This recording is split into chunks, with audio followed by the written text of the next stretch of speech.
welcome to my channel. So today we'll be making Afang soup. This is the most accurate premium recipe. So let's dive into it without wasting your time. So I placed my clean pot on the fire and then I added my stockfish, okporoko.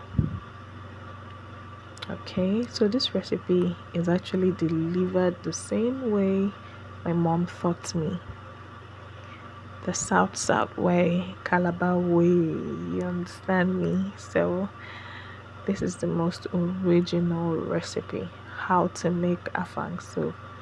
So I added my water leaf. After adding my okporoko, I added my water leaf, and sorry, I added my fish head too, just that I didn't capture that scene. So that's my fish head.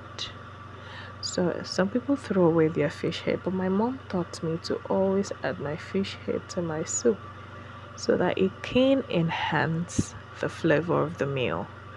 So I always add my fish head. So I added my fish head and I covered the pot.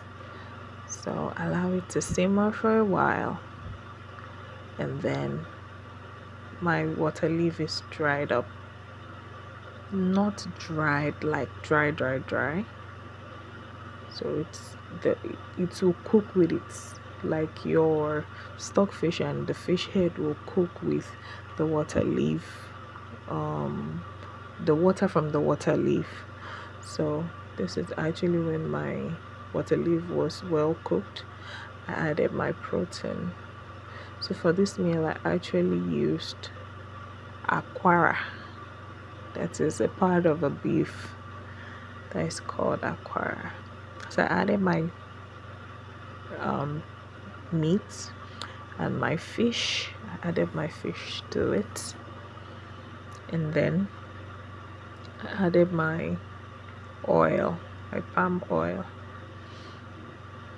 After adding my palm oil, I added my water. Sorry, my meat was pre-cooked and I saved it in the refrigerator. I know some of you will ask of the meat stock. It was frozen with the meat. So I proceeded to add in my stock cubes. So I added my stock cubes to that, and then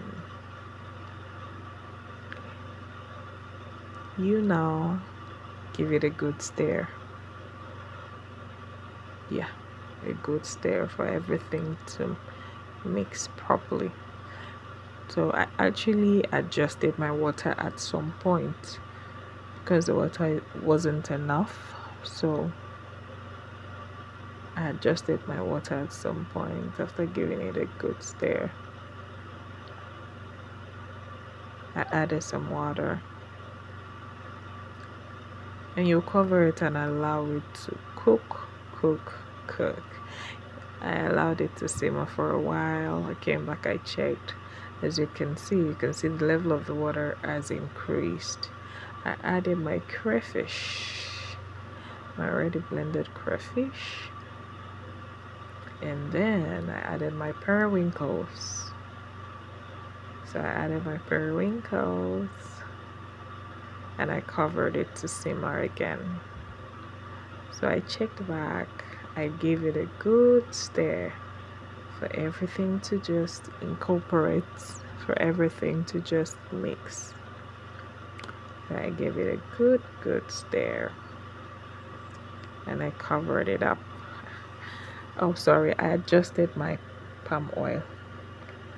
I added more crayfish, and it's time to add my afang. As you can see, when blending your afang, please don't always forget to add crayfish. As you can see, mine is mixed with crayfish, so I added it. At this point, when you add your afang, please reduce your fire, or rather turn off the heat, so that you won't have an over steamed vegetable.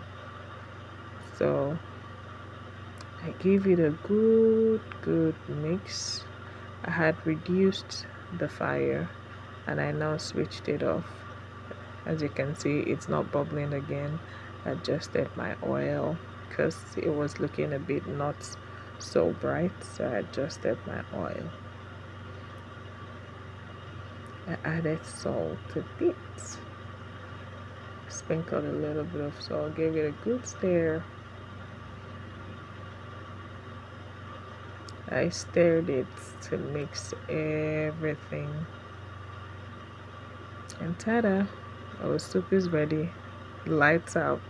Sorry, the fire is out, and our soup is ready. Our premium Afang soup is ready. So I proceeded to making my gari. Sorry, I'm a different person, and this is the method of making my own gari. It makes it less sticky.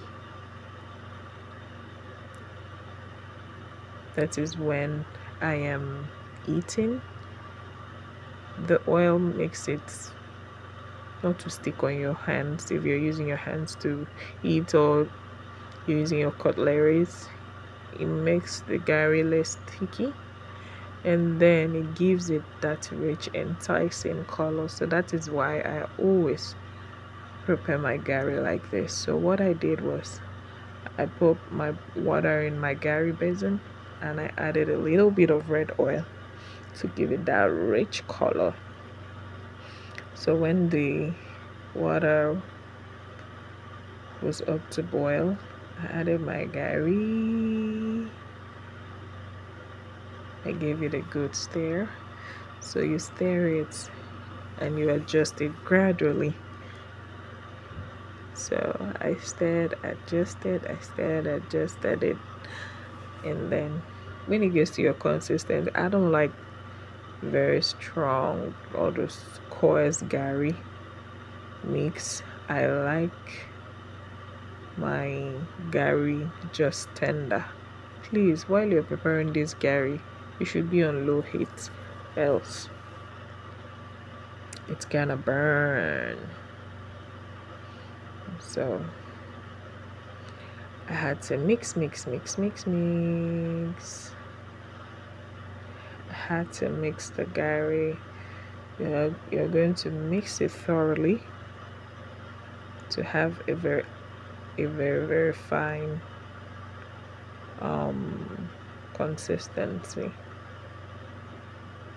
So I'm still mixing. Yes, I'm cooking it. It has to be on fire still, on low heat. While you are turning it. So my gari is ready. It's time to serve. So I served the meal. Yeah. Making this voiceover, I'm already salivating. I think I'm going to eat this soup another time and another time and another time. Actually, this was actually a customer's order, but I had to add extra quantity so that scratch that.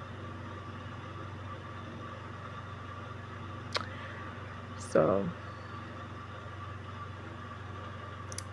I proceeded to serving my own portion.